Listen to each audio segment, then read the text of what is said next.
Hello every one, ഏവർക്കും ഹാജാസ് ക്ലാസ്സസിന്റെ മെം സീരീസിലേക്ക് സ്വാഗതം. മെം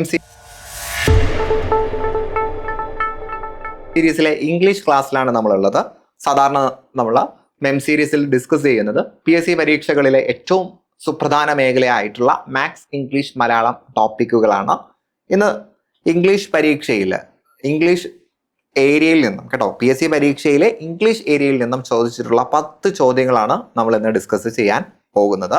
so നമുക്ക് സ്റ്റാർട്ട് ചെയ്യാം. ഒന്നാമത്തെ ചോദ്യം ഇതാണ്: pick the option that turns the sentence passive. താഴെ തന്നിരിക്കുന്നതിൽ ഈ ഒരു സെന്റൻസ് പാസീവ് വോയിസ് ആക്കി മാറ്റണമെങ്കിൽ ഏത് ഓപ്ഷനാണ് സ്വീകരിക്കേണ്ടത് എന്നാണ് ചോദ്യം.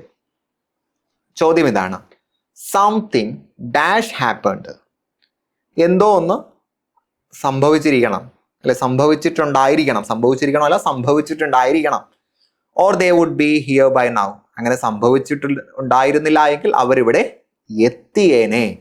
ഇതാണ് നമുക്ക് തന്നിരിക്കുന്നത്. അപ്പോൾ ഇവിടെ നമ്മൾ മനസ്സിലാക്കേണ്ട സാധനം ഫ്യൂച്ചർ ടെൻസ് ആണ്. മസ്റ്റ്, വില്ലൊക്കെ വരുന്ന സമയത്ത് ഫ്യൂച്ചർ ടെൻസ് ആണ്, അല്ലെ? ഫ്യൂച്ചർ ടെൻസ് ആണ് നമുക്ക് സ്വാഭാവികമായിട്ടും അങ്ങനെ ഊഹിക്കാം. മോഡൽ ഓക്സിലറികൾ പലതും ഫ്യൂച്ചറിനെ സൂചിപ്പിക്കുന്നതിന് വേണ്ടി വരുന്നതാണ്. സോ ഇവിടെ ഒരു ഭാഗത്ത് വുഡ് ബി വന്നിട്ടുണ്ട്, അല്ലെ? വുഡ് ബി വന്നിട്ടുണ്ട്. അഥവാ നമുക്ക് തൽക്കാലം അതിനെ സിമ്പിൾ ഫ്യൂച്ചർ ആണ് എന്ന് സങ്കല്പിക്കാം. ദെൻ ഇവിടെ മറ്റൊരു സെന്റൻസും വന്നിട്ടുണ്ട്. അപ്പൊ ഇവിടെ പറഞ്ഞിരിക്കുന്ന കാര്യം നടന്നത് കൊണ്ട് ഇത് നടക്കാൻ സാധ്യതയില്ല എന്നാണ് പറയുന്നത്. അപ്പോൾ ഫ്യൂച്ചറിൽ സംഭവിക്കാൻ സാധ്യതയുള്ള 2 കാര്യങ്ങളെ കുറിച്ചാണ് ഇവിടെ സൂചിപ്പിക്കുന്നത്. അപ്പൊ 2 പ്രവർത്തനങ്ങളിൽ ഒരു പ്രവർത്തനം നേരത്തെ നടക്കുന്നു, അഥവാ ഫ്യൂച്ചറിൽ നടക്കുന്ന കാര്യങ്ങളിൽ ആദ്യം പൂർത്തിയാകുന്ന പ്രവർത്തനത്തെ നമ്മൾ ഏതിലാണ് യൂസ് ചെയ്യേണ്ടത്? ഫ്യൂച്ചർ പെർഫെക്റ്റിലാണ്. മനസ്സിലായോ? ഫ്യൂച്ചർ ആകട്ടെ പാസ്റ്റ് ആകട്ടെ, നമ്മൾ 2 പ്രവർത്തനങ്ങളെ കുറിച്ച് പറഞ്ഞു. അതിൽ ആദ്യം പൂർത്തിയാകുന്ന പ്രവർത്തനത്തെ കുറിച്ച് പറയുമ്പോൾ നമ്മൾ പെർഫെക്റ്റ് ടെൻസ് ആണ് യൂസ് ചെയ്യേണ്ടത്. ഇപ്പൊ നമ്മളിവിടെ എന്തൊക്കെയാ പറഞ്ഞത്? എന്തോ ഒന്ന് സംഭവിച്ചിട്ടുണ്ടാകണം, അല്ലെങ്കിൽ അവരിവിടെ എത്തിയേനെ. അപ്പൊ ഇവിടെ ആദ്യം ഈ 2 സെന്റൻസുകളിൽ ആദ്യം സംഭവിച്ചത്, ഈ 2 പ്രവർത്തികളിൽ ആദ്യം സംഭവിക്കാൻ സാധ്യതയുള്ളത് ഇതാണ്. അതുകൊണ്ട് നമ്മൾ ഇതിനെ ഫ്യൂച്ചർ പെർഫെക്റ്റ് ആക്കിയാണ് മാറ്റേണ്ടത്. സോ ഫ്യൂച്ചർ പെർഫെക്റ്റിനെ നമ്മൾ പാസീവ് വോയിസ് ആക്കുമ്പോൾ മോഡൽ ഓക്സിലറി പ്ലസ് പിന്നെ എന്ത് വരണം? ഹാവ് ബീൻ വരണം. Modal auxiliary plus have been. ഇപ്പൊ തന്നിരിക്കുന്ന ഓപ്ഷനിൽ ഓപ്ഷൻ ഡി ആണ്, മസ്റ്റ് ഹാവ് ബീൻ ആണ് ഉത്തരമായിട്ട് വരുന്നത്. ഞാൻ പറഞ്ഞത് മനസ്സിലായോ? അപ്പോൾ ഏതൊരു സെന്റൻസിലും 2 പ്രവർത്തനങ്ങളെ സൂചിപ്പിച്ചാൽ അതിൽ ആദ്യം പൂർത്തിയാകാൻ സാധ്യതയുള്ള, അല്ലെങ്കിൽ ആദ്യം പൂർത്തിയായിട്ടുള്ള സെന്റൻസിനെ നമ്മൾ എപ്പോഴും പെർഫെക്റ്റ് ടെൻസിലാണ്, അത് പാസ്റ്റ് ആകട്ടെ, പ്രസന്റ് ആകട്ടെ, ഫ്യൂച്ചർ ആകട്ടെ, അങ്ങനെയാണ് യൂസ് ചെയ്യേണ്ടത്. സോ പാസീവ് വോയിസ് ആകുന്ന സമയത്ത് നമ്മൾ എന്ത് ചെയ്യുന്നു? നമ്മൾ modal auxiliary plus have plus been, അല്ലെ? പെർഫെക്റ്റ് ടെൻസുകളെ നമ്മൾ പാസീവ് ആക്കുമ്പോൾ ബീൻ കൂടി വരണം. അപ്പോൾ ഓപ്ഷൻ ഡി ആണ് ഉത്തരമായിട്ട് വരുന്നത്. സെറ്റ് അല്ലേ?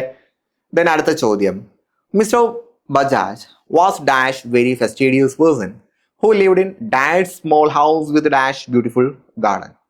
ആർട്ടിക്കിൾ കൊണ്ട് ഫില്ല് ചെയ്യാനാണ്. Mister Balaji was a very fastidious person. അദ്ദേഹം വളരെ ഫെസ്റ്റീഡിയസ് ആയിട്ടുള്ള ഒരു വ്യക്തിയാണ്.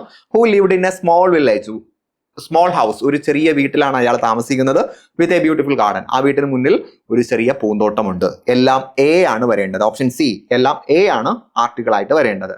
ദെൻ അടുത്ത ചോദ്യം: choose the appropriate modals from the options. കൃത്യമായിട്ടുള്ള മോഡൽ ഓക്സിലറി തിരഞ്ഞെടുക്കാനാണ്. Kamala took a long flight from Tanzania. ടാൻസാനിയയിൽ നിന്നും കമല ദീർഘദൂരം യാത്ര ചെയ്ത് വരികയാണ്. അങ്ങനെ ദീർഘദൂരം യാത്ര ചെയ്ത് വരുന്നത് കൊണ്ട് ഉറപ്പായിട്ടും ആള് ക്ഷീണിച്ചിട്ടുണ്ടാകും. അപ്പൊ ഉറപ്പ് എന്നതിനെ സൂചിപ്പിക്കുന്നത് മസ്റ്റ് ആണ്, അല്ലെ? She must be exhausted after that. അപ്പോൾ ഞാൻ അവളോട് പറഞ്ഞു, നിങ്ങൾ എന്ത് ചെയ്യണം? റെസ്റ്റ് എടുക്കണം. അപ്പൊ ഉപദേശമാണ്, റെസ്റ്റ് എടുക്കണം. അപ്പൊ അഡ്വൈസിനെ സൂചിപ്പിക്കുന്നത് ഷുഡ് ആണ്. അപ്പൊ ഇവിടെ മസ്റ്റും ഇവിടെ ഷുഡും. ഓക്കെ അല്ലേ? അപ്പോൾ മസ്റ്റ് വരാൻ കാരണം ഉറപ്പായിട്ടും ക്ഷീണിച്ചിട്ടുണ്ടാകും. അപ്പോൾ ഉറപ്പ്, കമ്പൾസറിയെ സൂചിപ്പിക്കുന്നത് മസ്റ്റ് ആണ്. ദെൻ അഡ്വൈസിന് വേണ്ടി നമ്മൾ ഉപയോഗിക്കുന്നത് ഷുഡ് ആണ്. അതുകൊണ്ട് യു ഷുഡ് റെസ്റ്റ് എന്ന് പറയണം. സോ ഉത്തരം ഓപ്ഷൻ ഡി ആണ്. ദെൻ 4ാമത്തെ ചോദ്യം: choose the sentence if there is an error. താഴെ തന്നിരിക്കുന്ന സെന്റൻസിൽ തെറ്റുണ്ടെങ്കിൽ തിരുത്തുക. You can pass the examination, നിങ്ങൾക്ക് പരീക്ഷ പൂർത്തിയാക്കാൻ കഴിയും. എപ്പോൾ?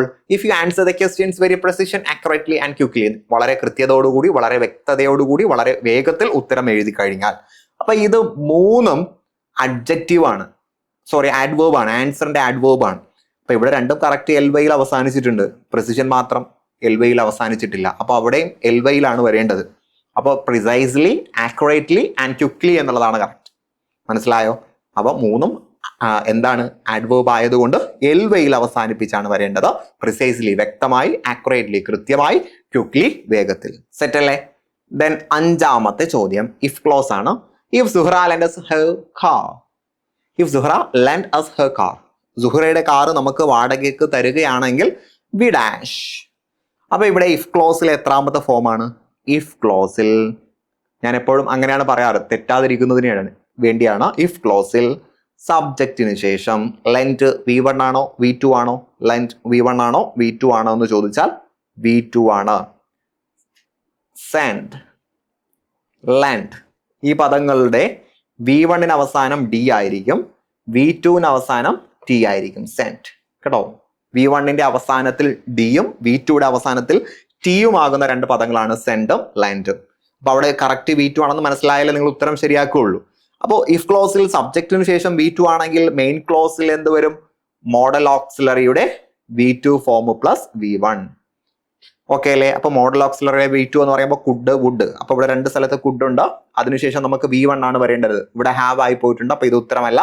Option C, could go to Aluva എന്നുള്ളതാണ് ഉത്തരം. അപ്പൊ ഓപ്ഷൻ സി ആണ് ഉത്തരമായിട്ട് വരുന്നത്. സെറ്റ് അല്ലേ?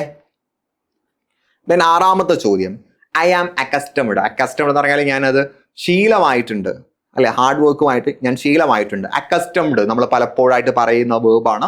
അക്കസ്റ്റംഡിന് ശേഷം വിത്ത് എന്ന പ്രിപ്പോസിഷൻ ആണ് വരുന്നത്. ഐ ആം അക്കസ്റ്റംഡ് വിത്ത് അല്ല, ടു കേട്ടോ. I am accustomed to hard work. I am accustomed to hard work എന്നാണ് വരുന്നത്. സെറ്റ് അല്ലേ? ദെൻ ഏഴാമത്തെ ചോദ്യം single the odd one out. ഇതിൽ ഓഡ് വൺ ആയിട്ടുള്ളത് കളയാനാണ്. സോ നമ്മൾ ഒറ്റ നോട്ടത്തിൽ കാണുമ്പോൾ തന്നെ നമുക്ക് മനസ്സിലാവും. ഷിപ്പ് റെക്ക് അല്ലെ, plane wreck, car wreck, train wreck, അവിടെ എല്ലാം സ്പേസ് ഉണ്ട് അല്ലെ. ഷിപ്പ് റെക്കിന്റെ അവിടെ സ്പേസ് കൊടുത്തിട്ടില്ല. അപ്പൊ കോമ്പൗണ്ടിനാണില്ല, ക്ലോസ്ഡ് കോമ്പൗണ്ട് ഉണ്ട്, ഓപ്പൺഡ് കോമ്പൗണ്ട് ഉണ്ട്. അപ്പോൾ ഷിപ്പ് റെക്ക് എന്ന് പറയുന്നത് ആ കറക്റ്റ് ക്ലോസ്ഡ് ആയിട്ടുള്ള, അത് അവിടെ സ്പേസ് ഇല്ല എന്ന് നോക്കി തന്നെ നിങ്ങൾ അത് കറക്റ്റ് ആക്കിയാൽ മതി കേട്ടോ. Ship wreck. ദെൻ അടുത്ത ചോദ്യം Mithun has a dash of doctors. മിഥുന് ഡോക്ടേഴ്സിന് വിശ്വാസം ഇല്ല. അപ്പൊ അവിടെ ട്രസ്റ്റിന്റെ ഏത് ഫോമാണ് കറക്റ്റ് വരേണ്ടത്? അപ്പൊ നമുക്ക് ഒരാളെ കുറിച്ച് വിശ്വാസമില്ല എന്ന് പറയാൻ ഡിസ്ട്രസ്റ്റ് ആണോ മിസ്ട്രസ്റ്റ് ആണോ വരേണ്ടത്? നമ്മൾ മനസ്സിലാക്കണം, ട്രസ്റ്റിന്റെ നേരെ ഓപ്പോസിറ്റ് ആയിട്ട് നമ്മൾ യൂസ് ചെയ്യുന്നത് ഡിസ്ട്രസ്റ്റ് ആണ് കേട്ടോ. ഒരു കാര്യത്തിൽ നമുക്ക് വലിയ കോൺഫിഡൻസ് ഒക്കെ ഇല്ല എന്ന് പറയാനാണ് മിസ്ട്രസ്റ്റ് വരുന്നത് കേട്ടോ. മിസ്ട്രസ്റ്റും കറക്റ്റ് ആയിട്ടുള്ള ഒരു വേർഡാണ്. പക്ഷെ മിസ്ട്രസ്റ്റും ഡിസ്ട്രസ്റ്റും തമ്മിലുള്ള വ്യത്യാസം, ഡിസ്ട്രസ്റ്റ് ആവുമ്പോൾ വിശ്വാസമില്ല എന്ന് പറയാനും, മിസ്ട്രസ്റ്റ് എന്ന് പറയുമ്പോൾ നമുക്ക് ആ ഒരാളെ കുറിച്ച് അത്ര കോൺഫിഡൻസ് ഇല്ല എന്ന് പറയാനുമാണ്. സെറ്റ് അല്ലേ? ദെൻ ഒൻപതാമത്തത് ഫ്രേസൽ വേർബിൽ നിന്നുള്ള ഒരു ചോദ്യമാണ്. നമ്മൾ എപ്പോഴും പറയാറുള്ള ഒരു ഫ്രേസൽ വേർബാണ്.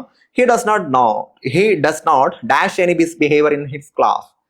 അയാളുടെ ക്ലാസ്സിൽ ഏതെങ്കിലും മിസ്ബിഹേവിയർ കാണിച്ചാൽ അയാൾ ക്ഷമിക്കില്ല, സഹിക്കില്ല, ടോളറേറ്റ് ചെയ്യില്ല. അപ്പൊ ടോളറേറ്റ് എന്ന അർത്ഥം വരുന്നത് പുട്ട് അപ്പ് വിത്ത് ആണ്. നമ്മൾ ഒരുപാട് ക്ലാസ്സുകളിൽ പറഞ്ഞിട്ടുള്ളതാണ് പുട്ട് അപ്പ് വിത്ത്. അപ്പോൾ സഹിക്കില്ല, ടോളറേറ്റ് എന്ന അർത്ഥത്തിനാണ് പുട്ട് അപ്പ് വിത്ത് അല്ലേ. ദെൻ അടുത്ത ചോദ്യം, അവസാനത്തെ ചോദ്യത്തിലേക്ക് വരാം. What is the meaning of prime fascia? Prime fascia എന്ന വേർഡിന്റെ മീനിങ് അറ്റ് ഫസ്റ്റ് വ്യൂ എന്നാണ് അല്ലെ. ആദ്യ നോട്ടത്തിൽ, ആദ്യ വീക്ഷണത്തിൽ എന്നാണ്. സെറ്റ് അല്ലേ? സോ ഡിയർ ഫ്രണ്ട്സ്, നമ്മൾ 10 ചോദ്യങ്ങളാണ് ഇന്നത്തെ ക്ലാസ്സിൽ ഡിസ്കസ് ചെയ്തിട്ടുള്ളത്. തീർച്ചയായിട്ടും നിങ്ങൾക്ക് ഇത് ഉപകാരപ്പെട്ടിട്ടുണ്ട് എന്ന് കരുതുന്നു. ഈ ക്ലാസ് നിങ്ങൾക്ക് ഇഷ്ടമാവുകയാണെങ്കിൽ നിങ്ങളത് ലൈക്ക് ചെയ്യുക, നിങ്ങളുടെ അഭിപ്രായങ്ങൾ കമന്റ് ബോക്സിലൂടെ അറിയിക്കുക. വീണ്ടും മറ്റു ചില ചോദ്യങ്ങളുമായിട്ട് നമുക്ക് വരുന്ന ക്ലാസ്സുകളിൽ കണ്ടുമുട്ടാം. അതുവരേക്കും wish you good luck and good bye.